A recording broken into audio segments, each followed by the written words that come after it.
Welcome to Love Lies Chronicles. I'd really appreciate your comment. It helps me understand if you enjoyed the story and how I can improve in future ones. She missed the keyhole twice and laughed at the door like it had told a joke. I was at the kitchen counter with my laptop open and a half-finished project schedule on the screen. My name is Evan Rowe. I'm 38, a project manager in Raleigh, North Carolina. It was almost midnight on a Friday, the kind of late where the neighborhood goes quiet enough that you can hear the fridge compressor kick on and the ice maker rattle once before it gives up. She came in carrying the smell of a bar, citrus, perfume, a trace of smoke clinging to her hair. Heels in one hand, phone in the other, purse still bouncing against her hip. I'd left a bottle of Red out earlier, thinking we might share a glass when she got home. She didn't ask. She poured herself a heavy one and leaned against the counter like she lived there alone. "Girls' night," she said, like a headline. Her eyes were glassy, the kind of bright that isn't happiness. "Maya says I'm glowing." She took a loud sip and started talking before I said anything.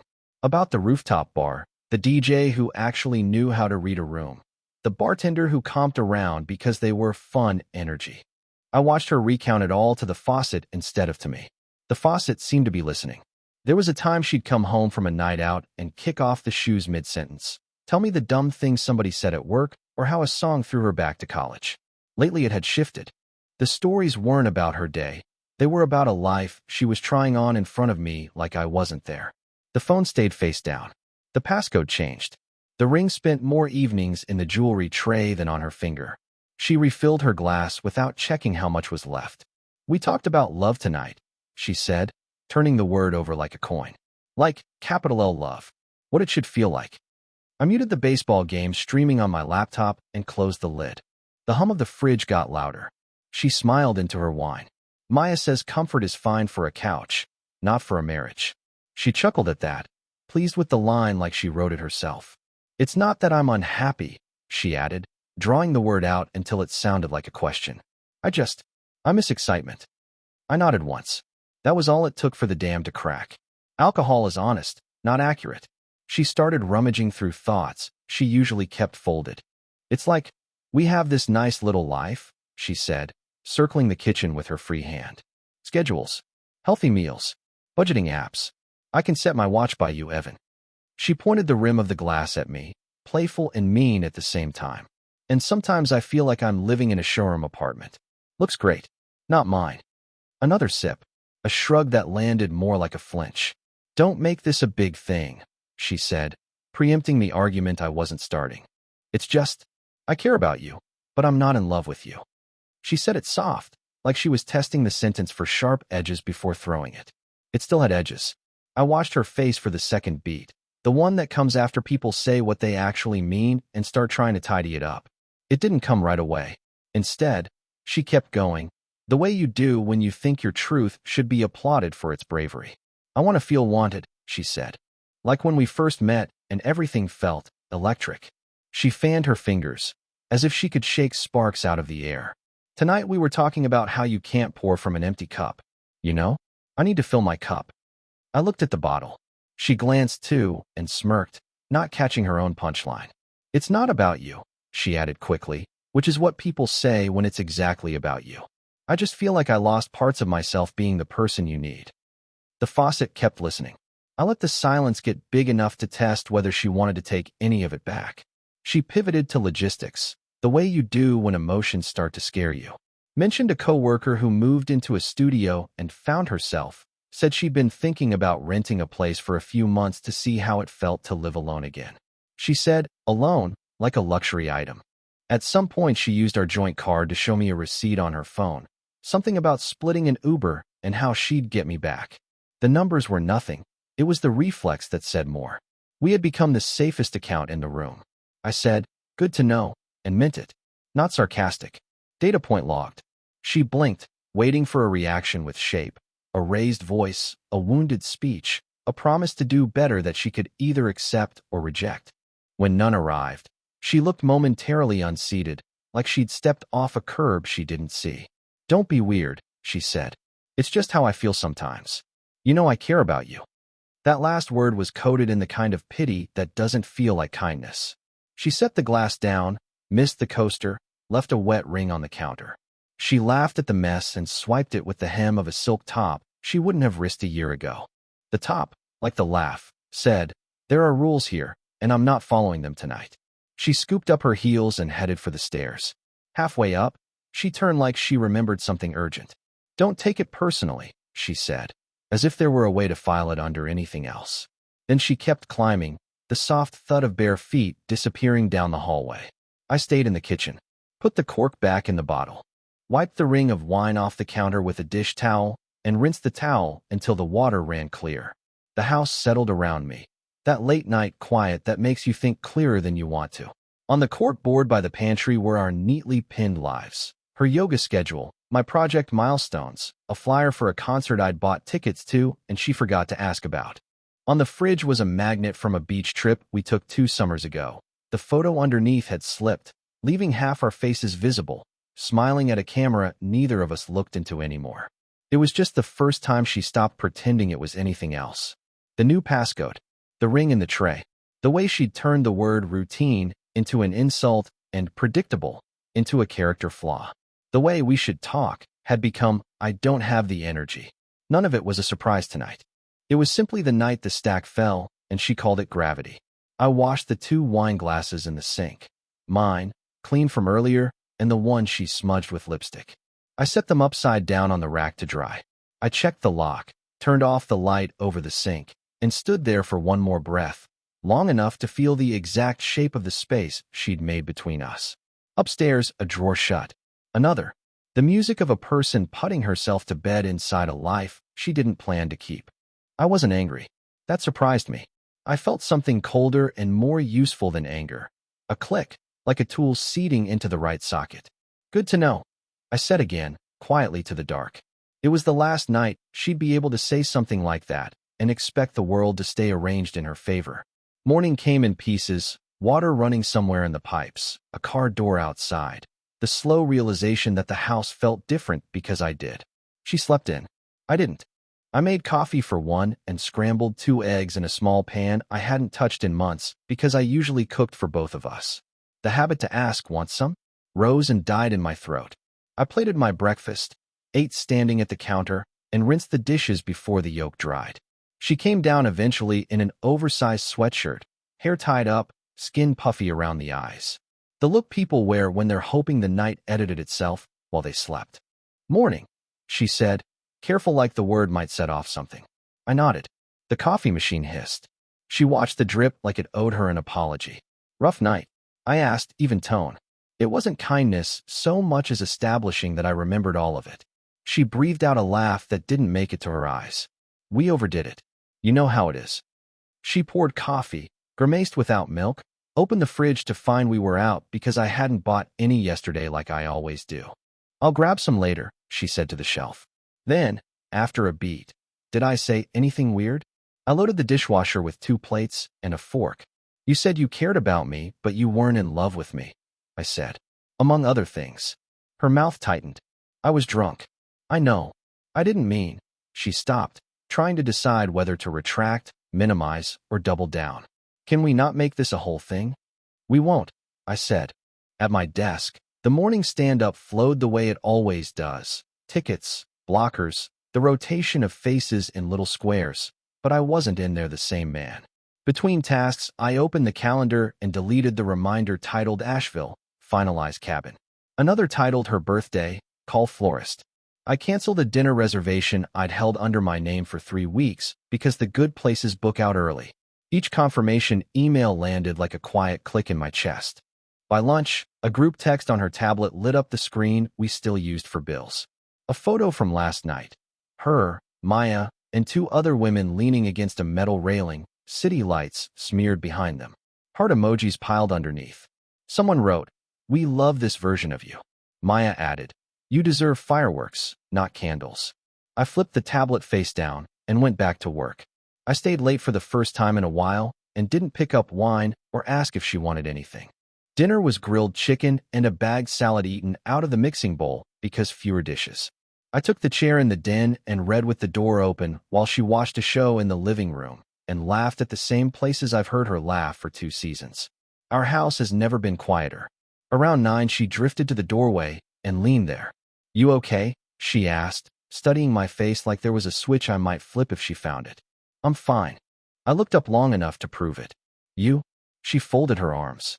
"You're being different." "I heard you last night," I said. "I'm adjusting."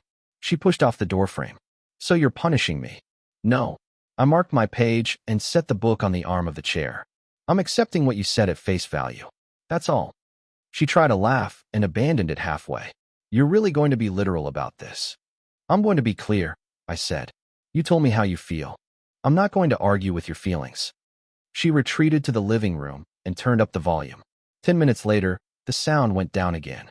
"Do you want to watch this with me?" she called. "Not tonight." That's how the first few days went. Nothing dramatic. Just the subtraction of small things I'd been doing on autopilot for years. No morning check-ins.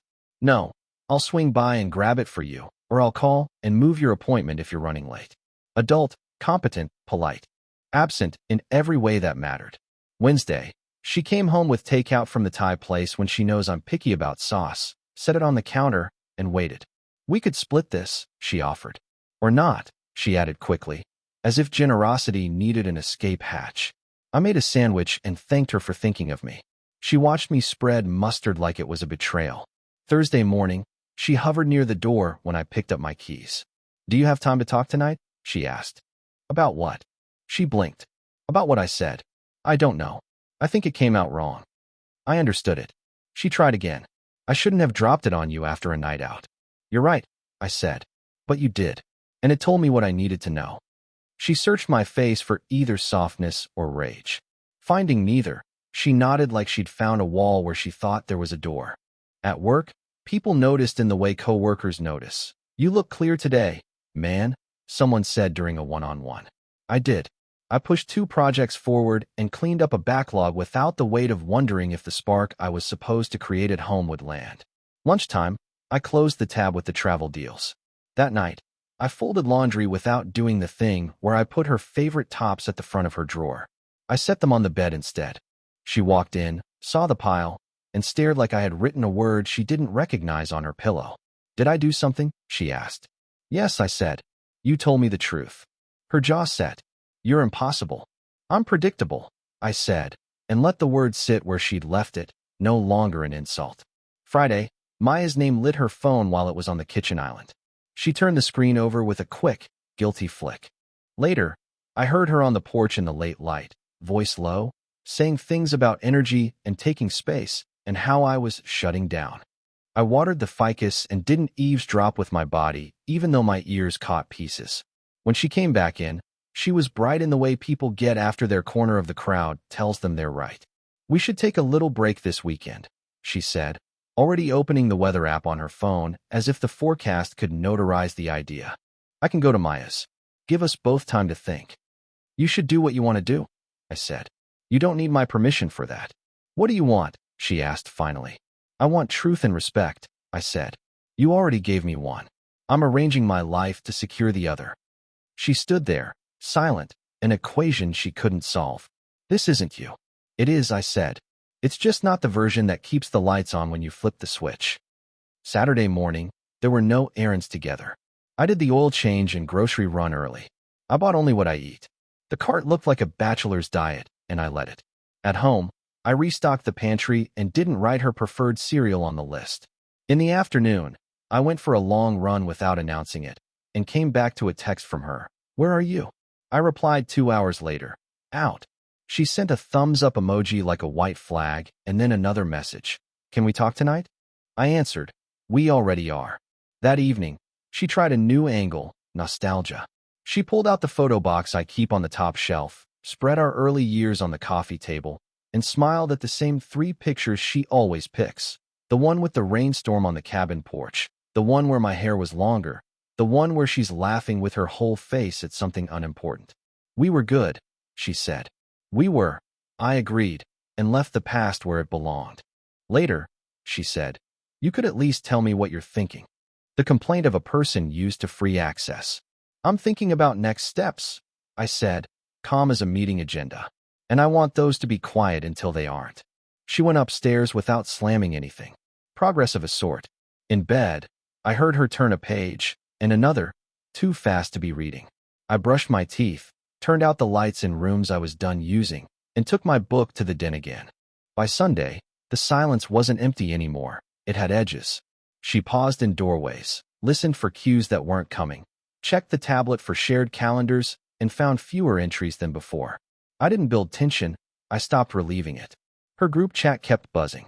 The house kept humming. I registered the details the way a project manager does when a client tells you a scope change isn't a big deal. It's never one thing. It's the logic of everything that follows. I spoke when needed. I asked nothing I didn't want the answer to. And every hour that went by without me carrying us on my back, the message got clearer. I wasn't confused. I was controlled. Monday didn't feel like a policy change. I woke up before dawn and let the house stay asleep. No music from the speaker. Shower, shave, shirt pressed.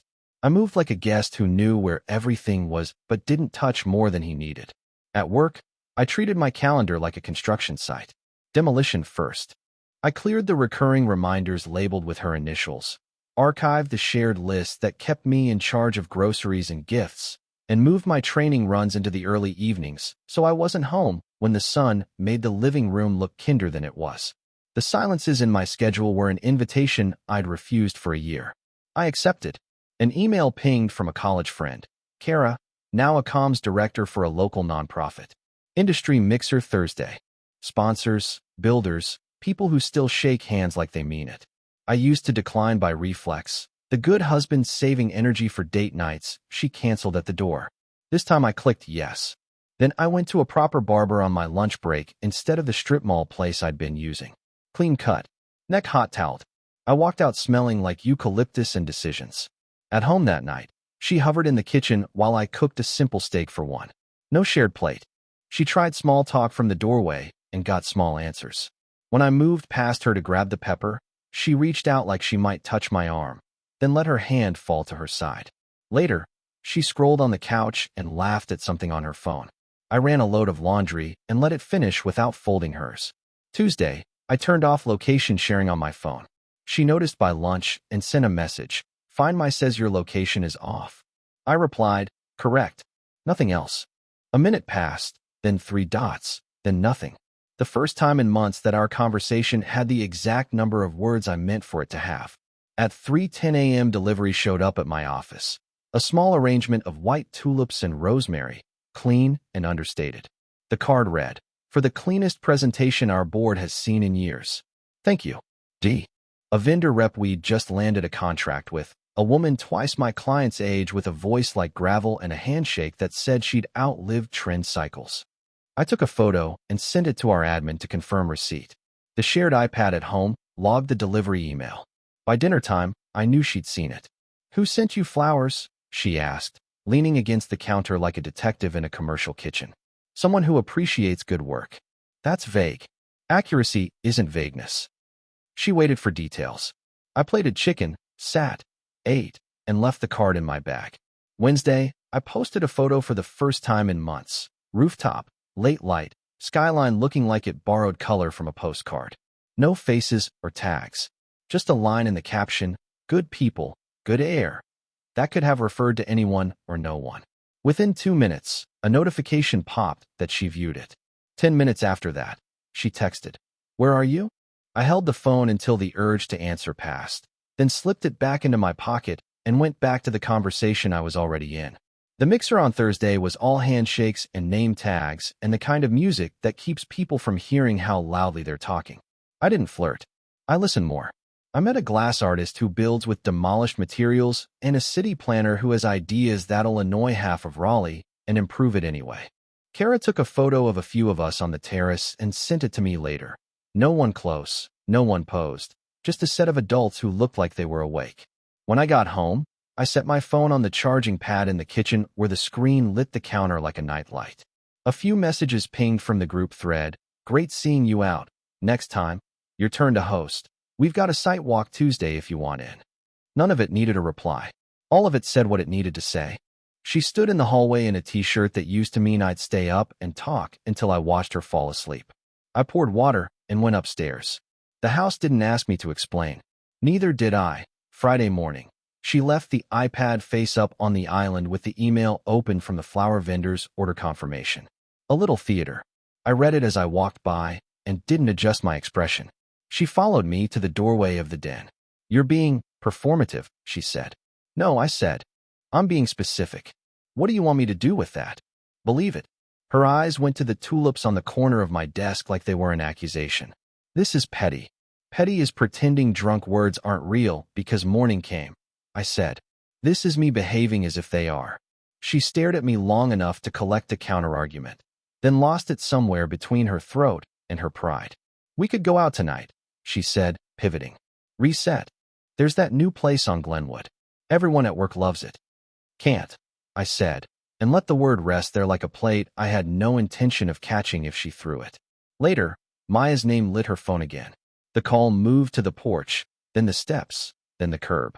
I stretched on the living room floor and listened to the cadence without listening to the words. When she came back in, she had a tone I recognized from clients who've been told they're right by people who aren't responsible for outcomes. "We need to communicate," she said, as if she'd discovered the concept. "We are," I said. "You spoke." I adjusted. "That's communication. That's avoidance. It's acceptance."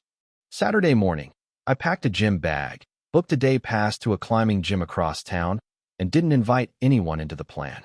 On the way back, I stopped at a secondhand shop that always smells like cedar and coin. I bought a solid wood valet tray and put it on the dresser in the guest room, then moved my watch and wallet into it like I was tracing the perimeter of a new country. I took 3 shirts, 2 pairs of jeans, and the sneakers I actually run in and put them in that closet. That afternoon, I got an email from a board member at the nonprofit. "Kara mentioned your work. Would you consider advising pro bono on a feasibility study?" The kind of ask that costs time and gives back a sense that you're useful somewhere other than in a domestic routine that stopped saying thank you. I said yes with boundaries attached. By evening, she was suddenly generous. A craft beer from the brewery I like, wrong variety, but close. A book she said her co-worker raved about, something I might have picked up a year ago. She set them on the table without meeting my eye, as if physical objects could call the old version of me back like a dog. I thanked her. I didn't open either. "Are you seeing someone?" she asked finally, the question that had been hanging in the hallways like a draft. "I'm seeing myself," I said. "Don't be cute." "I'm not," I said. "I'm busy." She laughed once, short and bitter. "So this is the plan? Freeze me out until I beg." "This isn't a plan," I said. "It's a boundary. You told me our marriage isn't where love lives for you. I'm not going to keep furnishing a house you moved out of emotionally." She took a step back like I'd raised my voice. I hadn't. The denial looked the same either way. "People say things they don't mean," she tried. "They do," I said. "And then they watch what they do when those words are taken seriously." That night, I left the master bedroom to her and slept in the guest room without announcement. The sheets were crisp from disuse, the mattress firm enough to remind me I have a spine. In the morning, I woke up rested in a way I hadn't felt in months, made coffee, and sent an email to a friend of my father's who runs a small firm on the other side of town. "Open to a contract consult?" Not a job change. An option. Options calm men down faster than apologies. By late Sunday, the house had learned the new choreography. She stepped around me instead of through me. The iPad stayed dark. My phone stayed light. The tulips on my desk opened a little more, the rosemary smelling like the garden I'll plant when I have a yard that's mine alone. I left spaces where I used to pour myself into every crack. In those spaces, I could finally hear 2 truths at once. She cared, but she wasn't in love. I cared, and I was done pretending that was enough. The first crack was a casserole dish. Monday evening, I came home to the smell of something she hadn't cooked in a year, the kind of meal that used to mean a small occasion. She'd lit 2 candles and put on the playlist from our honeymoon like background magic could reset the room. I hung my keys, washed my hands, and thanked her. Then I served myself a modest portion, sat, and ate without making a scene out of gratitude. She kept glancing up, waiting for the old narration. "Best thing you've made all month, remember, Belize?" And got exactly what I meant to give. Manners, not worship. After dinner, she stood too close while I rinsed plates, brushed my shoulder on purpose, and laughed at nothing. "We could open a bottle," she said, already reaching. I dried my hands. "I'm up early." Her face arranged itself into disappointment, then into something sharper. Right. Your new schedule. The flowers on my desk kept opening through the week, rosemary throwing its clean, piney truth into the air. She hated them without saying so. Tuesday, she showed up at my office unannounced with a pressed sandwich in a bag from the deli downstairs. The front desk texted me. I stepped out to the lobby. She looked small sitting on the soft bench, both hands around the paper bag like it was a peace offering. "Thought you might be busy," she said, then looked past me into the hall of glass offices, scanning for faces. I thanked her, took the bag, and didn't invite her back. When I didn't offer a tour or a story, she asked, "Too light? So is Dee the type who sends flowers to all her vendors?" I let the question sit until it sounded as petty to her as it did to me. "She's a 68-year-old procurement bulldog with 2 grandkids," I said. "She also likes rosemary." That night she tried a different tactic, contrition. "I've been thinking about what I said," she began, landing the sentence like a note under a door. "I'm not sure I meant it like that." I nodded once. Good to know. The old me would have crawled across that inch of doubt and turned it into a mile. This version let her sit in the gap she created. Thursday, effort gave way to accusation. She cornered me in the hall, arms folded, eyes on reconnaissance. "You're acting like you've got someone waiting." I shook my head. "No," I said. And then, because clarity is a kindness even when it stings, "I'm acting like I've got myself." She laughed too loud, and it cracked on the edges. "So poetic," she said. "So convenient." I stepped around her and went to the guest room, shut the door without slamming it, and slept like a person who finally believes his own words. By Friday, she was calling in witnesses. Her mother texted me a polite paragraph about remembering why you chose each other. I replied with 2 sentences. "We're talking." She said she cares but isn't in love. No emotion, just the minutes from the meeting. An hour later her father called, not the type to involve himself, and asked me straight if we were okay. I told him the same truth in the same tone. He exhaled on the line, said he was sorry to hear it, and didn't try to make me responsible for the fix. That night, she stood in the kitchen with her phone in her hand, face flushed with anger that wasn't sure where to land. "Did you tell my parents I said that?" "Your father asked me if we're okay," I said. I answered. She blinked, as if honesty were a new violation we hadn't covered. "You make me look like the villain." "I didn't make anything," I said. I stopped hiding it. The panic pivoted to performance. Saturday she posted a run of stories. Brunch with the girls, clinking glasses, captioned lyrics about being wild again. 20 minutes later, she texted me from the same house to ask if I wanted anything from the store. I sent back a list with 4 items, all mine. She came home with 6, none of them her cereal. When she set the bags down, she bumped the tulips on my desk with her elbow like it was an accident, scattering a few petals onto the floor. Sunday, the guilt campaign started in earnest. She sat on the edge of the couch and told me she hadn't been sleeping, that work was a lot, that she felt unseen. I listened. When she paused, I offered the only thing I had left. "I hear you." She waited for more. None came. "So that's it?" she asked. "No comfort." I looked at her, steady. "You told me comfort is a couch, not a marriage," I said. "I'm agreeing with you." On Monday, she dressed like a memory. Hair done the way I used to ask for, the blue dress from the anniversary restaurant. She came up behind me while I was buttoning a shirt, slid her arms around my waist, breathed against my neck. The body keeps its own records. Mine remembered 100 nights that started that way and ended warm. I took her hands gently and placed them back at her sides. "Don't do that," I said, not angry, just a boundary drawn in clean ink. She stepped back like I'd burned her, then used the only weapon left. "You're cold." "I'm specific," I said. "There's a difference." Her friends started to fracture around the edges of the story. One of them, Tasha, who never says more than she must, sent me a short message. "I don't agree with how this is going." Not a betrayal, just a weather report from her side of the fence. I didn't reply. A day later, Maya posted a long caption about choosing joy and women supporting women and tagged nobody, which is the new way to tag everyone. Underneath, a cousin I'd met once wrote, "Honesty is step 1." The comment sat there like a folded letter on a kitchen table. At work, Kara forwarded me an invite for a Tuesday site walk. I went. We stood in a raw space that smelled like rain and drywall, talked through load-bearing walls and grant timelines, and sketched a plan on the back of a donor packet. On the ride back, she said, "You look lighter." And I said, "I am." The world didn't ask how. It just accepted that a man can set something heavy down and keep moving.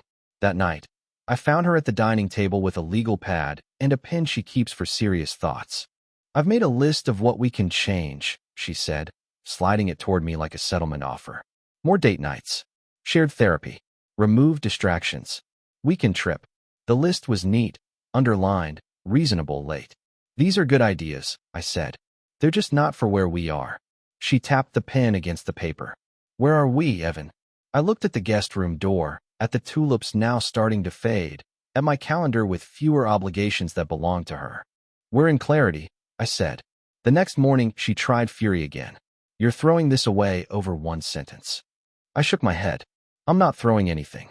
I'm ceasing to carry what you dropped." She started to cry then, the real kind that makes people look like who they were at 12. She cried because something hurt, not because I needed to interrupt the lesson. When she finished, she wiped her face with the cuff of her sleeve and stared at the damp fabric like it had betrayed her. By the end of the week, the house had switched sides. Lights I used to leave on for us, I turned off for me. Shared calendars became blank islands. She brought home a plant for the kitchen window, a bright little thing that would have made me Google care instructions last year. I didn't ask what it needed. I let it be hers to keep alive or not. She noticed. "You don't even want to know what it's called." "I hope it gets what it needs," I said, and watched the understanding land. The last attempt came on a Sunday night, quiet and almost kind. She sat across from me at the table with both hands around a mug. "I don't want to lose this," she said, voice calm, edges tucked in. "Then you shouldn't have said what you did," I answered, equally calm. "Or you should have said it and expected the world to match it." She bit her lip, looked down, then up. "Can we try anyway?" There was a before me that would have leapt it anyway. "I'm not that man." "No," I said. "We can end well, or we can drag it. I'm choosing well." She nodded once, a small, adult motion, and for the first time since that midnight confession, I believe she understood that my silence wasn't a game. It was a decision. The panic didn't disappear. It just quieted into acceptance. The next moves would be paperwork and keys and forwarding addresses. But the consequence had already happened. The supply ran out because the demand dismissed it. And once it was gone, the room finally heard the echo. We didn't break in a fight. We ended in paperwork. Monday morning, I called a mediator whose name I'd saved months ago and hadn't let myself use. Calm voice, clean process. "You'll both be treated fairly," she said. I believed her because I'd already decided to treat myself fairly. That afternoon, I toured a one-bedroom a mile from downtown. North Light, quiet street. A balcony just big enough for a chair and a plant. I filled out the application in the leasing office while a college kid argued on speakerphone with his roommate about who took the skillet. The manager handed me the keys on Thursday. "Welcome home," she said, like a benediction. I packed with the same care I'd used to build the guest room. Not the rage move where you throw an entire life into lawn bags. I took what was mine and left what was ours. My books. 2 framed prints I'd bought long before we met. The black skillet that was actually mine. I boxed the rest of my kitchen things and labeled them with a Sharpie. In the bedroom, I opened the top drawer where my watch had slept, now empty, and took the valet tray from the guest room, placing it carefully in a moving box. Small ceremony. Clean exit. When I told her the move date, she didn't yell. She went very still, like animals do before a storm. "Is there anything I can say?" she asked. The question was gentle, late, honest. "No," I said, matching it. "Not that I haven't already heard." She nodded and went upstairs. 10 minutes later, drawers opened, closed, opened again. The sound of a person taking inventory of a house and realizing what's actually hers. Her mother texted me a longer message that circled the word mistake without landing on it. Her father wrote 2 sentences that said he was sorry and that he respected my choice. Maya posted another paragraph about strength that didn't need a man. Tasha sent a quiet heart emoji and nothing else. The chorus we built our marriage to had gone off key. I didn't need it back. The mediator's office smelled like eucalyptus and copier toner. We sat at opposite ends of a small table while a neutral woman in glasses walked us through accounts, the lease, the car, the 3,000 objects that make up a life. No one raised their voice. No one lied. When she reached the question about the ring, I said, "It's hers." and felt the word leave me without catching on anything. We signed a separation agreement, simple as a closing. The mediator slid copies into a folder and handed them to both of us like diplomas. "You've done this well," she said. I thanked her and meant it. Moving day was a gray Saturday with the kind of chill that makes cardboard feel damp. I borrowed a friend's truck and loaded it methodically. She stood in the doorway with a mug she wasn't drinking and watched me carry out the life she'd stepped out of first. There were no speeches. The goodbye was a set of small movements. The way she stepped aside so I could pass. The way I locked the door out of habit and then remembered it wasn't my habit anymore. I slid one key from my ring and set it on the entry table. She glanced at it, but didn't reach. "Take care," she said. The apartment felt honest on day one. Bare walls, clean counters, the echo that happens before rugs. I put the valet tray on the dresser and found that my pockets emptied themselves without effort. I set a sprig of rosemary from the old arrangement in a glass on the balcony and watched it take the light. The first night, I slept with the window cracked and woke to the early city. The bus brakes, a cyclist's freewheel, someone walking their dog, the garbage truck doing its rough ballet. Peace isn't loud. It's just thorough. I moved. The nonprofit sent a calendar invite for a board subcommittee meeting, and I clicked yes. The small firm across town sent a draft contract, and I marked up the scope like a man who knows his time. I ran at dusk and learned the sidewalks in a new neighborhood. I bought a plant because I wanted to keep something alive and picked rosemary on purpose. In the evenings, the apartment held me without asking for a performance. I cooked for one and felt no lack clatter in the empty seat. 2 weeks after the move, she texted, "I found a sweater of yours in the dryer. Want me to drop it off?"